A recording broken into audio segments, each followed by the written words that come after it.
Порой, проходя по улицам Киева, мы непроизвольно замечаем странные детали. Наше внимание захватывают необычные закоулки, здания, ручьи или холмы.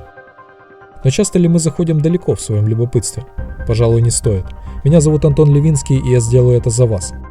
Прямо сейчас в этом фильме вы увидите самые забытые и редкие районы Киева, до которых почти никогда не доходит случайный путник. Места, которые до сих пор живут настолько обособленно, что вас шокирует их расположение. У меня нет цели показывать то, что уже давно известно и изо дня в день пережевывается историками и журналистами. Моя задача наоборот – откопать информацию и максимально раскрыть те места, которые невозможно найти в туристических путеводителях, проникнуть в самые недра истории города. А ведь они находятся совсем рядом. С шумных дорог я сворачиваю на диковатые тропы, а привычные городские пейзажи сменяются старыми улочками и нетронутой природой.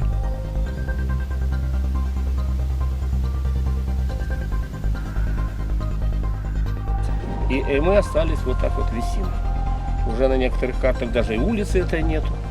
У нас нет ни магазинов, ни дорог, ничего нет. У нас мы вот так, только что ехали остров, забытый Богом.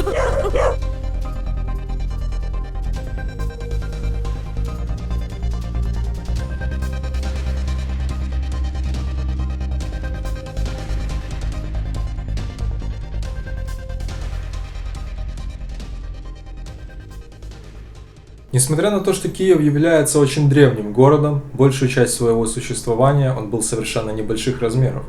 И только в 19 и особенно в 20 веке город разрастается и поглощает в себя множество сел и хуторов, отголоски которых можно найти и сейчас. Где-то это единичные улицы и дома, а где-то полноценные и крупные поселения, до которых так и не добралось большое строительство. Сегодня их удается найти в самых неожиданных местах, ну а со временем можно и научиться различать. Например, на Байковщине сохранилось наибольшее количество деревянных окон и ставней. На Новобеличах или, к примеру, на Новокараваевых дачах нету застройки раньше советской. Поселок Троещина выделяется необычными заборами, а на Батыевой горе названия улиц связаны с железнодорожной тематикой.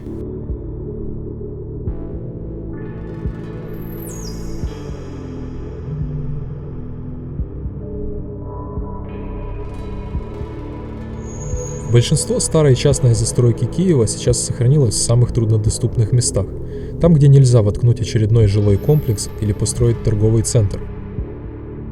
В основном это крутые холмы, которых довольно много в городе. И сейчас остатки такой застройки, словно вершина айсберга, находятся на самых высоких точках Киева.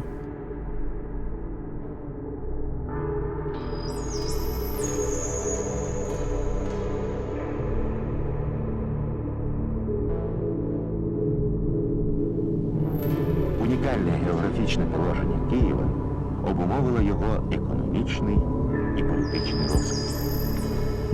Поставивши град нижче гирла Десни і Прип'яті, легендарний Кий ніби на ключ замкнув весь Дніпровський басейн.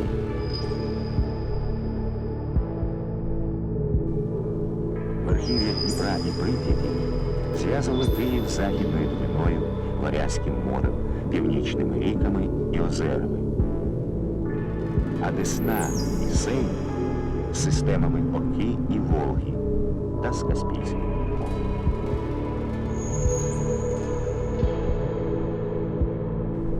Біля Києва були дрімучі ліси і бори. Вони надійно захищали город з півночі.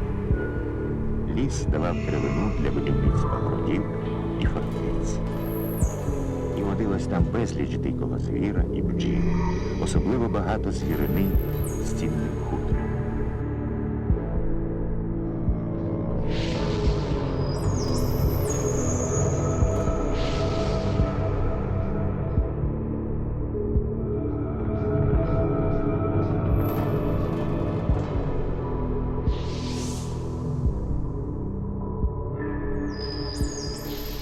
Всегда приятно наблюдать за миром свысока.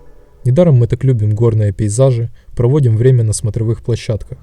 Но помимо всем известных парков и возвышенностей в старом городе, есть и такие точки, где доводится побывать явно не каждому.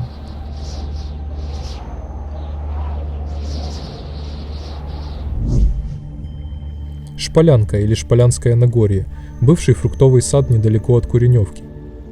Назван в честь его владельца с фамилией Шполянский. Отсюда открывается необычный вид на северную часть города, Вдалеке виднеются массивы Приорка и Оболонь.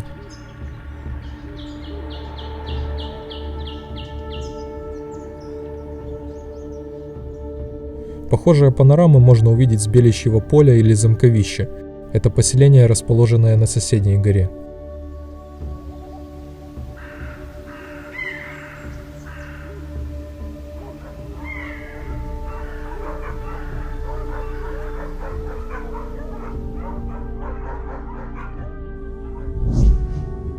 Ширма, также бывший сад, только уже возле Голосеева.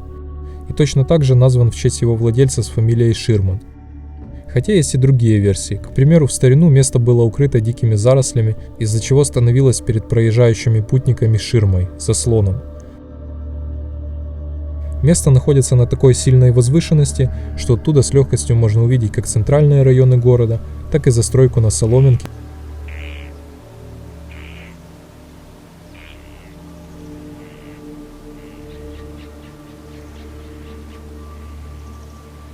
Крутой овраг, который называют Совской балкой, разделяет Ширму с более древней местностью, бывшим казацким селом Совки.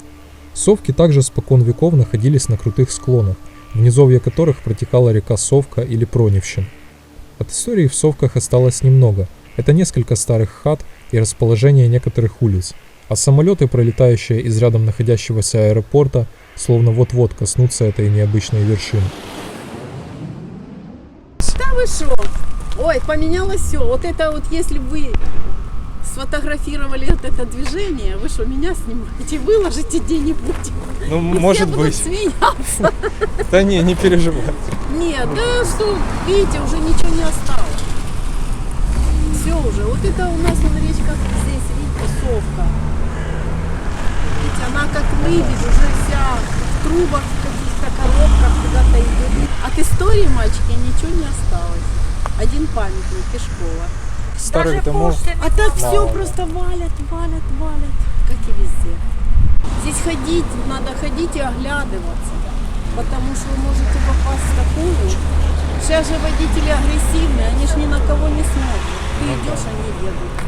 Так что надо смотреть во все стороны. Я вам наговорила, если вы меня где-то... Так. Короче, я же говорила, для того, чтобы был тротуар. А самое главное, что это дорога на Совский Цвин, на кладбище Совское. Представляете? И люди идут, пенсионеры, они не могут пройти, не могут.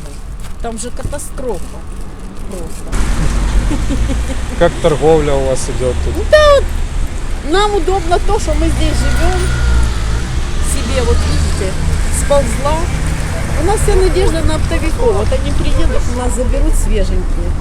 Вот мы их сидим и ждем. Или вон люди едут домой, покупают. И все. Так что есть как бы, потом достойно можешь в магазин сходить, купить себе молока и сливок. Понимаете? И ты работаешь на огороде. Тоже хорошо. Огороды тут у людей есть какие-то, Не, да? ну какие огороды? Садик. Это я Вечера доживет. 2 сотки, это огород. Ну, для цветов нормально. Ну да, там это. Да, так что, если знаешь, с какой стороны подойти, что-то может и получиться. А вот это, знаешь, что херня такая выходит?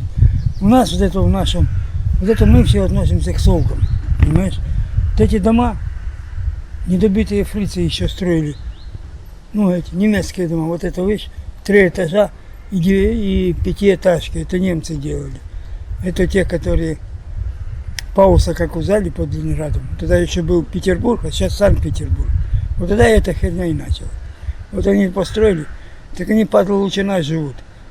Я же в Германию попал, я попал в Германию, я на 10 лет моложе после войны. Я 9.5.55. Так что я тоже чуть-чуть паханул. В Германии был 3 года. Первые публичные дома прошел. И в ГДР, и в ФРГ, бля. Ну, ты меня понял. Я несколько лет отдыхал на курорте. Канализации нету. Вот. Ну что еще? Ну автобус ходит 40 минут, через 40 минут. Вот надо ловить этот автобус 19-й. Ну вот такие проблемы. Магазины тоже поблизости нету. Ну, вот так. Центр Киева, 21 століття, а немає вигрібні ями. 650 гривень викачка машини. 3 неділі пройшло 650. 3 неділі пройшло 650.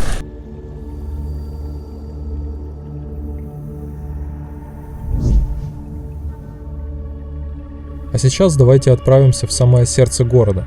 Неприметная улочка, которая ведет с Житнего рынка на гору Щековицу, стала известна еще с 18 века как улица Погребальная, поскольку издавна на горе находилось множество захоронений.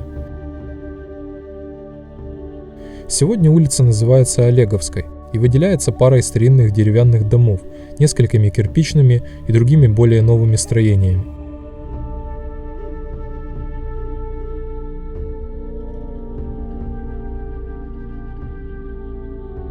В конце улицы, где-то во дворах за гаражами, я поворачиваю на тропу, которая выводит к самой вершине. Ее и принято называть горой Щековицей.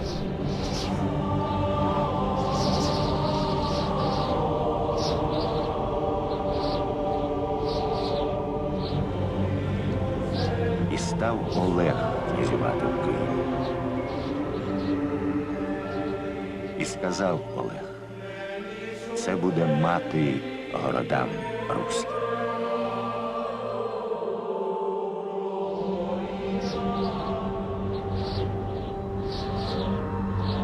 Так утворилась могутня держава Київська Русь, одна з найбільших в середньовічній Європі.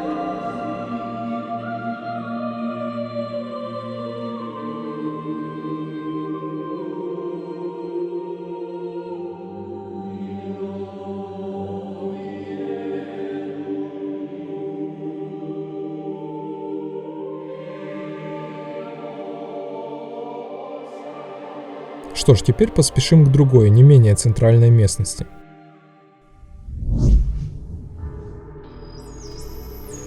Недалеко от главного Киевского вокзала над железнодорожным полотном возвышается Батыева гора. С железной дорогой место связано напрямую, ведь изначальное население этого места состояло из железнодорожников. Расположение у места действительно козырное. С горы, второй по высоте точки Киева, как на ладони просматривается весь центр города. Как поселок, Батыева гора довольно молодая. Самые первые улицы возникли только в самом конце 19 века. И поэтому здесь и сегодня, хоть и с трудом, но можно найти коренных жителей.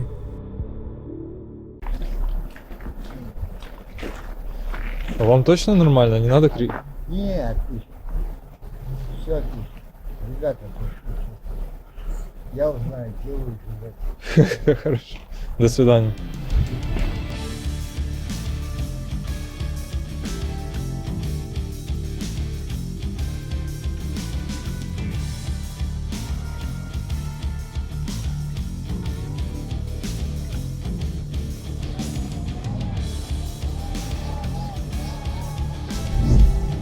А теперь перенесемся подальше от центра. Наверное, не совсем правильно было бы говорить, что в спальных районах не сохранилось ни капли истории. Она тут как раз есть, только выглядит настолько дико, насколько это возможно. Вот, например, последние дома села Поздняки, и улица частного сектора здесь находится прямо внутри одного из крупнейших микрорайонов города. А несколько домов и вовсе отрезаны от себе подобных и существуют буквально внутри бетонной стены среди небоскребов.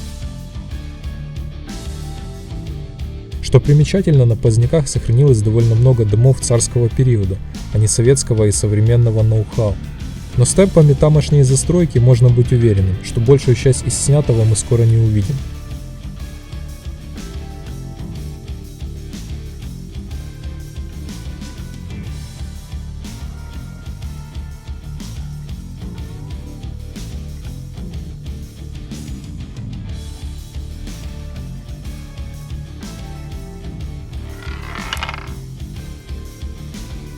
А вот и одинокие дома среди многоэтажек на Беличе.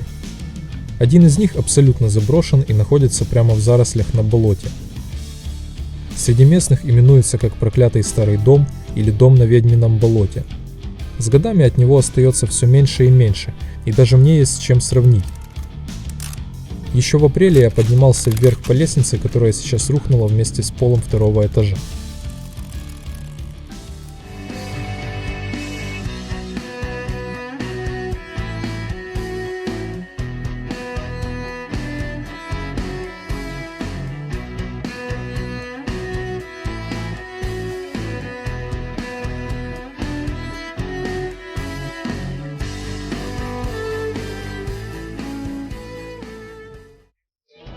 Еще пара домов остаются жилыми, неимоверно контрастируя с панельными джунглями вокруг себя.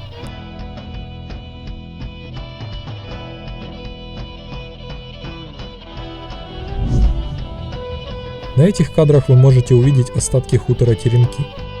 Это две крохотных улицы, окруженные с одной стороны массивом Теремки-1 и с другой стороны новыми кварталами в селе Гатное. На улицах отсутствуют тротуары и даже обочины, а трафик там настолько сумасшедший, что передвигаться по ним можно с трудом. Но даже несмотря на все это, добрая часть из уцелевших домов имеют явную историческую ценность, а могут на них взглянуть точно немногие. Хутор Теремки, как и Поздняки, также доживает свои года, и скоро это чудное место навсегда исчезнет с карт.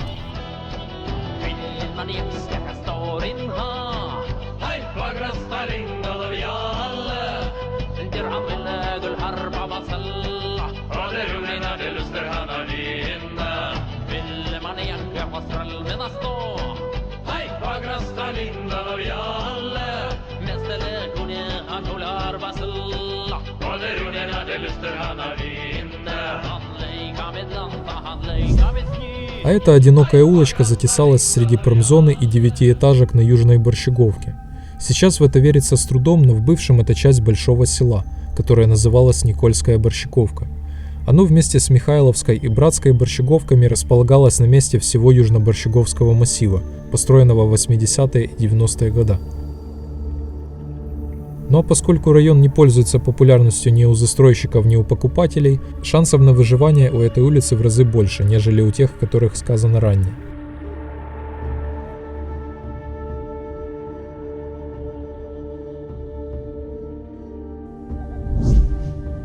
Подобное вкрапление одноэтажной застройки можно сегодня встретить даже в самом центре города. Хороший тому пример – Саперное поле. Это частный сектор, который возник в первой половине 20 века на месте саперного полигона. Но первичной застройки здесь, к сожалению, совсем не сохранилось. А то, что можно видеть сейчас, либо дома 50-х, 60-х годов, либо новодел. Тем не менее, выглядит такой островок частной жизни очень контрастно. Находится это место в 5 минутах от станции метро Лыбецкая и Дружбы народу. Но что если я скажу, что в Киеве есть несколько районов с еще намного более экстремальными условиями? Если все еще не верится, давайте отправимся в одну из отдаленных точек Отрадного массива. Здесь находится небольшой поселок под названием Военный городок, и возник он еще раньше, чем сам Отрадный массив. Сегодня городок состоит из 3 маленьких улиц, где среди деревьев и кустарника виднеются старые, в основном одноэтажные дома, из которых аварийные почти все, а половина уже давно разрушены.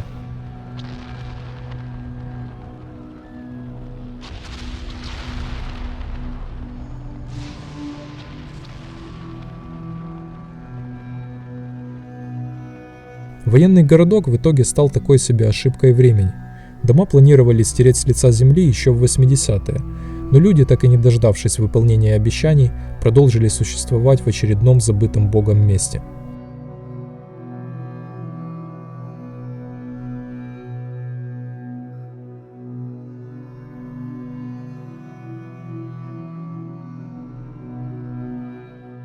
Вот здесь вот воинские склады. Они еще до войны были построены. Вот когда фашисты пришли, они тут свое логово устроили. Они тут тоже и продукты хранили. Вот, и после тут очень много снарядов было. Тут у нас ребята, вот, когда построили вот этот военный городок, это значит Киевское высшее радиотехническое училище построило вот этот вот для офицеров, для их семей вот этот вот городок. Тут очень много домов было. Это дом деревянный, это финские домики, они полностью деревянные, а потом через год их просто обложили в один слой кирпича. Так что крысы, мыши так по потолку, по периметру иногда бегают. А тут были постоянно поля, вот отсюда, вот если ты стоишь, вот так глянешь, то на горизонте там София видна, купола. Ну, город же, тут же города же не было. Ну, я родился на Караваевых дачах в 50-м году. Вот, а потом батя мой сам с Росії, мамаша щира українка. А вони ж такі гарні дівчата. І батя мой увидел маманю мою. И опа, и вот это меня там зародили. А потом приехала с России ее законная жена батина моего. Я же не знал, это потом уже он мне рассказал. И давай там скандал. Отдай моего мужа. Маша говорит, да я тут ни при чем. Говорит, он меня взял, откуда я знал, что он женат вообще. Ну, короче, батя ее выпроводил и заглохло. Вот. Ну, а тут, конечно, нам должны были дать квартиры. Вот эти дома, которые построили, тут были наши квартиры. Но нам их не дают. Хотя дома аварийные, у меня печное отопление. Дом рушится. Там 70% износа было еще 20 лет назад. А тут уже полный 100. Уже на некоторых картах даже и улицы этой нету. Ну что, записал меня? Ну, немножко, да. Ты трепач. Скажи, это местный трепач.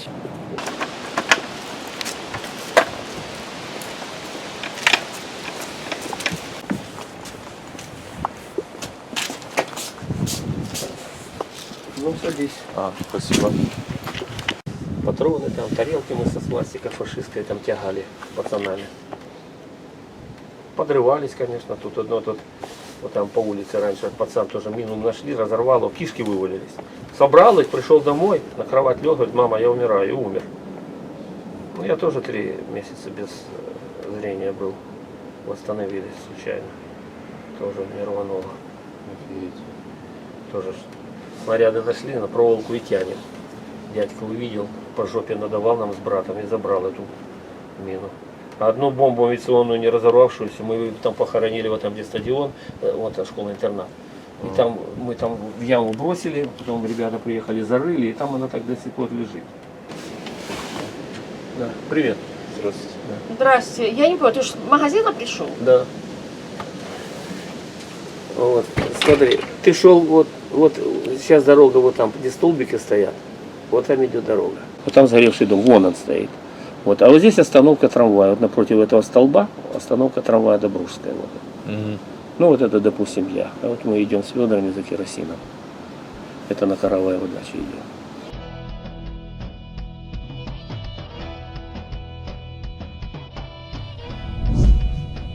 А сейчас милости прошу прямо к подножью Печерских холмов.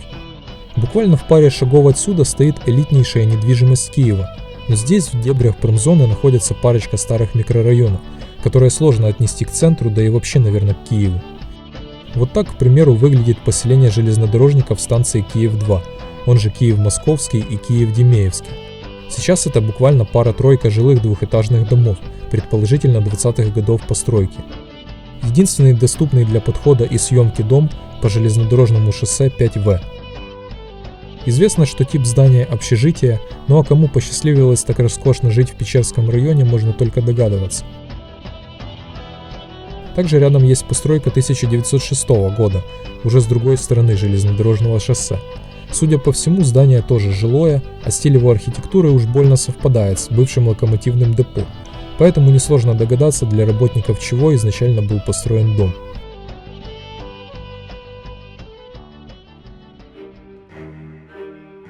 А это Саперно-Слободской проезд. Он также считается поселением железнодорожников и также находится неподалеку от станции Киев-Демеевский. Улица представляет собой 3 двухэтажных дома, построенных, вероятно, в 20-е или в начале 30-х, одну хрущевку и несколько одноэтажных домов. Частные дома здесь совершенно неспроста, ведь это остатки поселка Саперная Слободка. Что примечательно, возле проезда на дореволюционных картах проходит еще естественное русло Лыбеди, на котором обозначен пруд. Старое как жизнь аварийные здания вперемешку с промзоной придают улице не самую приятную атмосферу. И, пожалуй, лучшее, что можно увидеть на Саперно-Слободском проезде, это выезд из Саперно-Слободского проезда. Хотя, если откинуть все опасения, можно полюбоваться архитектурой. Например, частный деревянный дом царской эпохи, явно редчайший экземпляр для Киева, и особенно благодаря сложной резьбе и крупным, практически гигантским для простого дома размерам. Первый его хозяин явно принадлежал не к простым рабочим.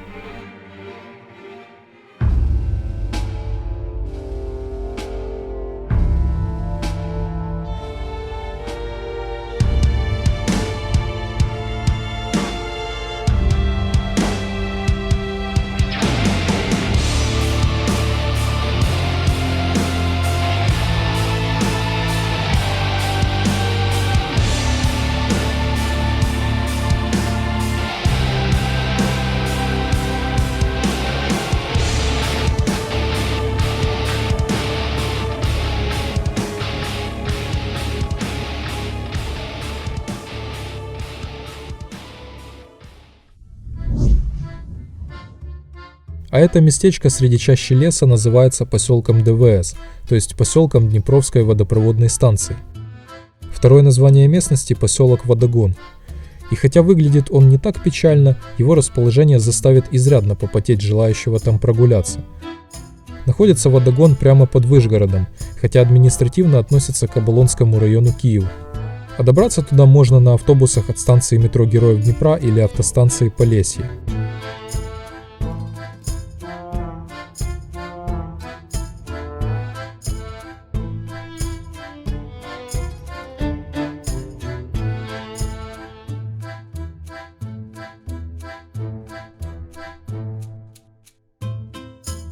Жилой фонд Водогона состоит из 16 домов ранней советской и сталинской постройки, большинство двухэтажное, 3 хрущевок и 2 гостинок. Строилось это все в 30-е, 50-е и немного в 70-е годы прошлого века, то есть еще задолго до появления массива Оболонь. Поэтому можно представить, насколько еще более отдаленным был поселок ДВС долгие годы. Жили там исключительно сотрудники водопроводной станции, которая долгое время находилась под грифом секретности, и поэтому про поселок не знал практически никто. Да что уж говорить, даже если сегодня про Водогон могут рассказать только единичные любители приключений, а живет поселок до сих пор максимально обособлен. Все жители знают друг друга в лицо, а почти каждая поездка в автобусе превращается в интересное ток-шоу. Ну вот тепер, хто йде на пенсію, не дають їм туди. Карточку дають, ну їздити по ній нельзя, треба положити 40 гривень, пожалуйста. Я же говорю, если раньше было 100%, то сейчас 120 дают. Женщина бежит. Подождите!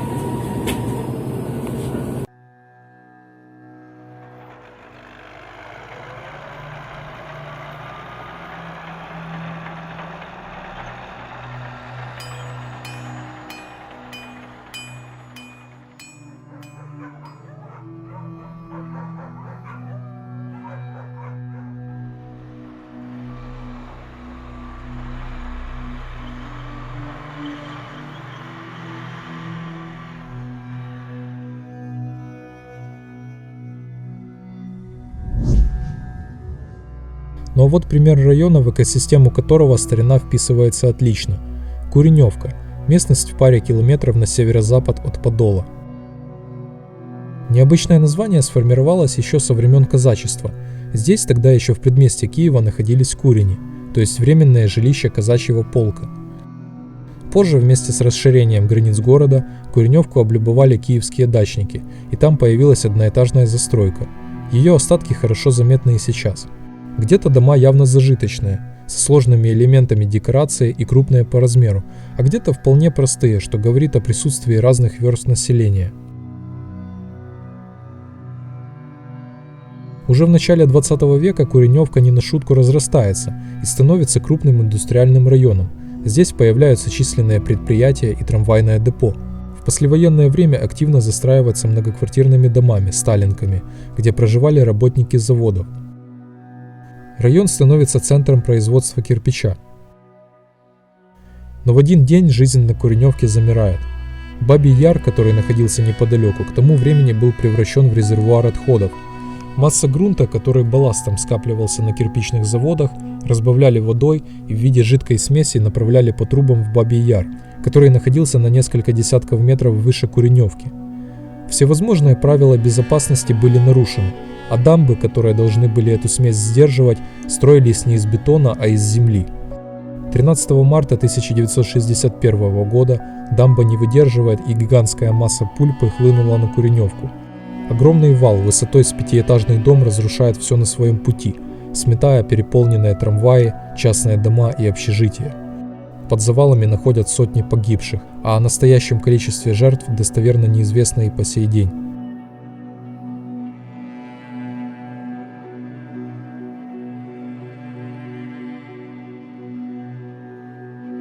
После катастрофы на Куреневке начинается другая жизнь. Возводят новые массивы и предприятия. А единичные остатки старых домов – это поистине уникальные и устоявшие во время техногенной трагедии объекты.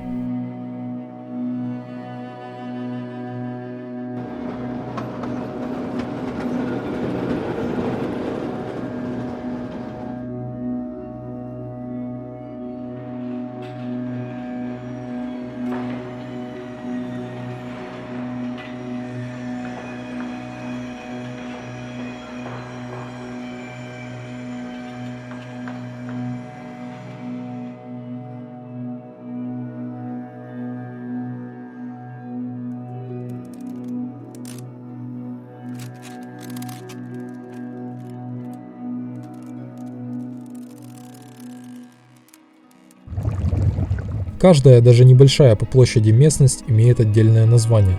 Только основных названий исторических районов в Киеве насчитывается больше 200. А кроме того, некоторые поселения еще и делятся на кутки.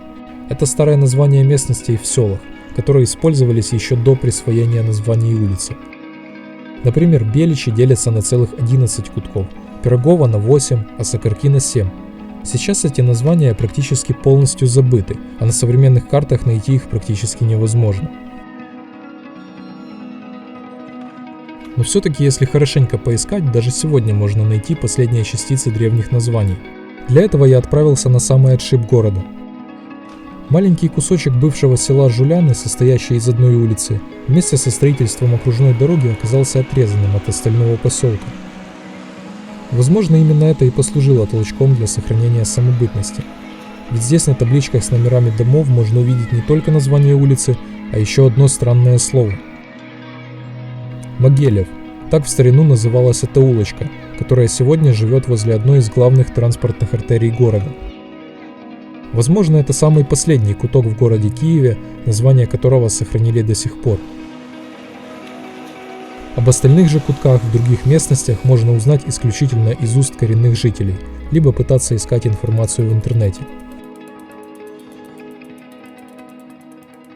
Вот это вот цыганщина называется. Это цыганщина. Туда наверх идет гора. Туда на низ фестивальная. Не фестивальна, як вона називалась? Фестивальна це вже по-новому названо. Ну я знаю, що Маленька жила, як називалась? Жабокруковка. Жабокруковка, ви помните. Жабокруковка. Потому что там от Жукового острова, там вечером такой шум жаб стоит, что вот его называли Жабокруковка. Вот здесь вот цыганщина, туда на гору. На горе там и Соловьиная, и возле музея Пирогова. Оце перейшли через дорогу, школу пройшли і наліво, і пішли, вийдете до музею Пирогова. Там 3 ставка, кладбище справа. Ото там називається Ярівці. Так що Ярівці. Ярки. Там вода завжди текла і робила яри. Називається Ярівці.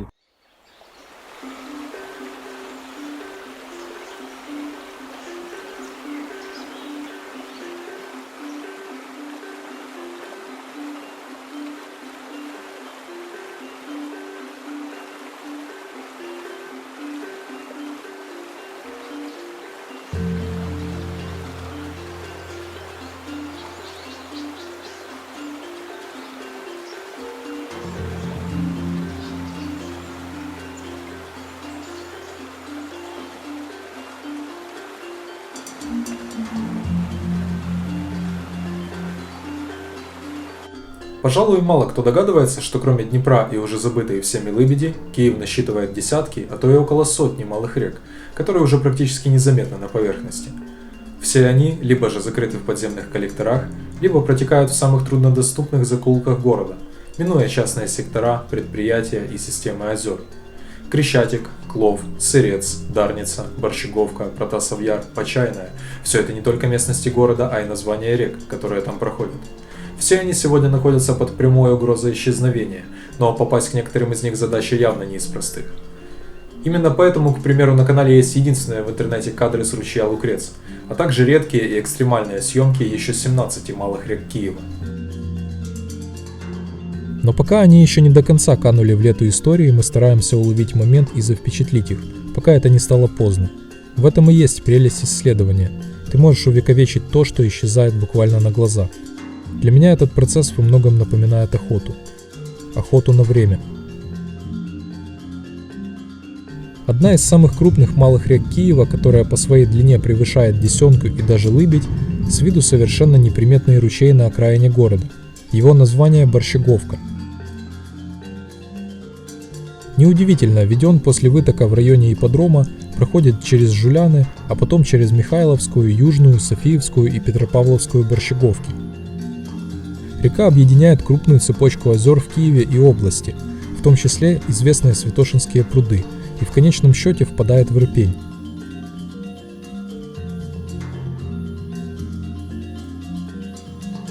Таким спокойным ручей бывает не всегда. Во время дождей и сезонных паводков течение не на шутку усиливается, и воды Борщаговки яростно сметают нанесенный мусор и коряги, время от времени затапливая огороды местных жителей.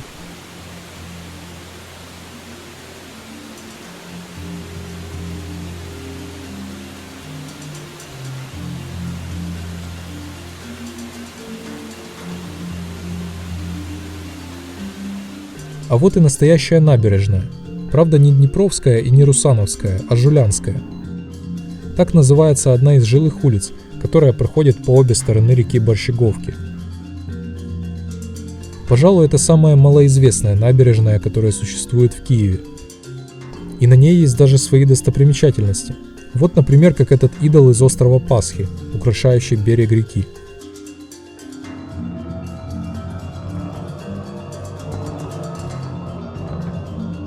Хотя в целом жизнь у воды для жулян не редкость. Там и обычный подземный переход, немножко набережная.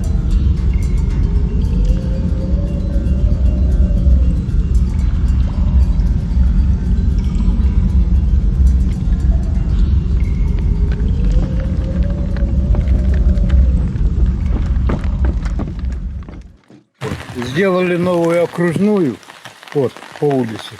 И эту улицу. Поставили шлагбаум, поломали. Машины ездят здесь. Пылюка. И в комнате, и белье нельзя повесить, ничего. Вот так мы живем. И вот эта вот дорога. Никто не хочет делать. Депутаты обещают, а ни черта не делают. Так что Кличку передайте большой привет, что мы не очень довольны нашей жизнью. У нас вообще ничего не было. У нас закрыли сберкассу, которая была. Закрыли почту. Я не знаю, для кого работает, может, какие-то бандероли, но эти вот никто не носит нам. Ну, в общем, бардак есть бардак.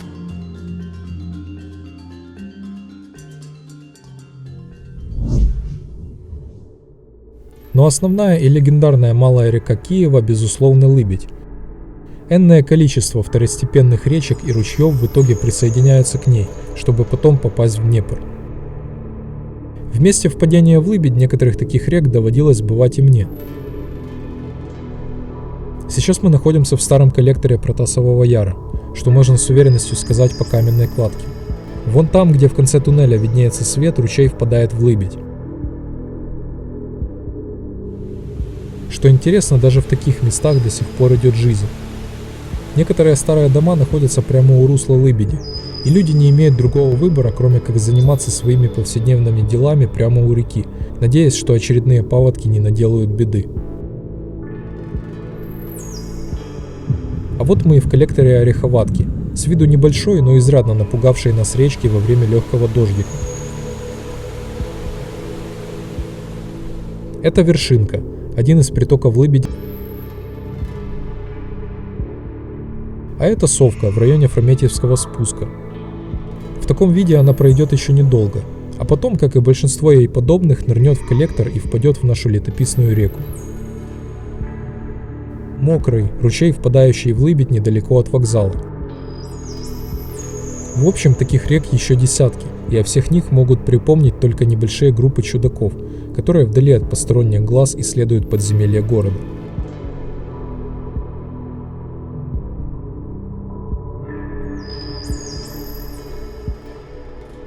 Но в таком явном виде сохранились далеко не все реки. Например, река Почайна, которая хоть и имеет небольшой участок русла, по большей части сохранилась в виде нескольких озер. Система озер Опичень, так сейчас называется цепь из 6 озер, расположенных вдоль массива Оболонь. В древности Почайна проходила по заливным оболонским лугам, из-за чего основное течение виляло и менялось в удобном ему направлении. Остатки русла превращались в озера, которые называли старицами. А топоним Опичень говорит сам за себя. Старицы эти находились у Почайной. Во время строительства массива Оболонь в результате работ по намыву на месте стариц возникли крупные озера, которые мы можем видеть сейчас. Все они соединены между собой коллекторами.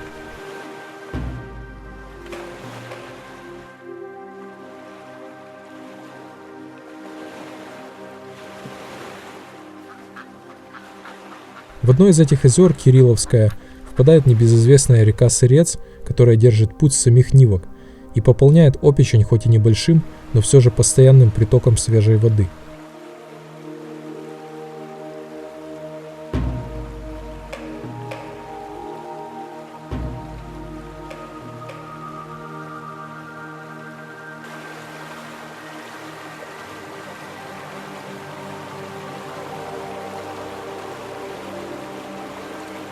Еще в Почайну впадают ручьи Кирилловский и Коноплянка, а также ручей Куриный Брод, который берет начало возле Мастицкого массива. Так Куриный Брод выглядит в своем природном русле.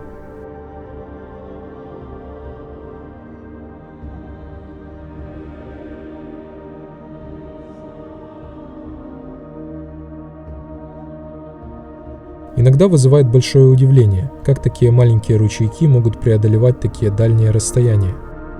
А ведь раньше многие из них были крупными и полноводными реками. А одинокие старые хатки были частью больших сел и улиц, где когда-то горел свет и кипела жизнь. И хоть мы уже не увидим своими глазами эти волшебные картины, мы с большим азартом стараемся уловить их фрагменты. Это дарит возможность прикоснуться к тайнам истории. Это дарит возможность заново открыть и по частицам собрать тот самый забытый город.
Один исток Лыбеди ты знаешь где. Так вот там начало отсюда же идет, вот там, где вот начинается вот полукруг, и туда течет дальше в ту сторону. Вот, и там 3 точки, вот там вот такие 3 ключа, вот они находятся вот так, как 3 пальца. 1, 2, 3. Вот там точки, вот оттуда они бьют, и оттуда идет один из истоков. Так что я такой художник по витринам, я в рекламе работал. Еще на Подоле была реклама, так я писал ценники. Колбаса стоит там 22 копейки.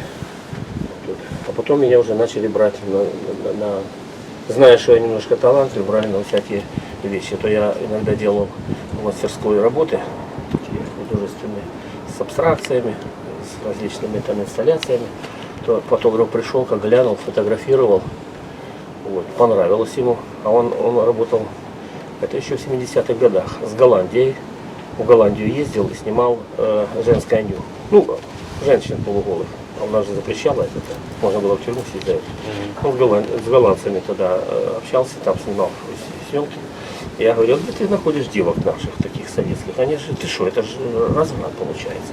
А на пляже, говорит, плачу им деньги, они там полураздеваются, так вот.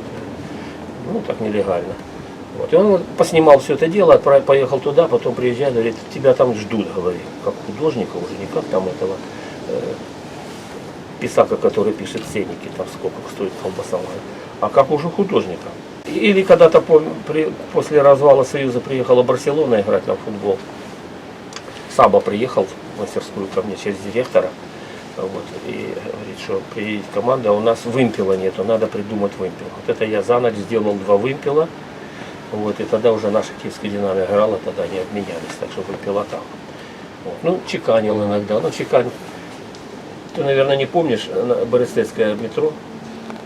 Это бывшее Жовтнево метро. Там Ленин висел здоровенный такой. Наверное, ты не помнишь, что такое. Ну, я чеканил я таких вот барельефов, Ильичев. Хорошо зарабатывал. И чеканил прямо на берегу. На песочек, на пляж пошел на Березняках. Там озеро Тельбин. И я там клепал. Вот такой здоровенный вот. Сделал, потом приехали эти скульптора, посмотрели, а как ты где же делаешь? А я вот так на песке. Говорит, да не может быть, говорит. Смело, говорит. Да, говорит, он так работает. Говорит, молодец, говорит. И сколько же тебе заплатили? Я говорю, 400 рублей. И улыбается.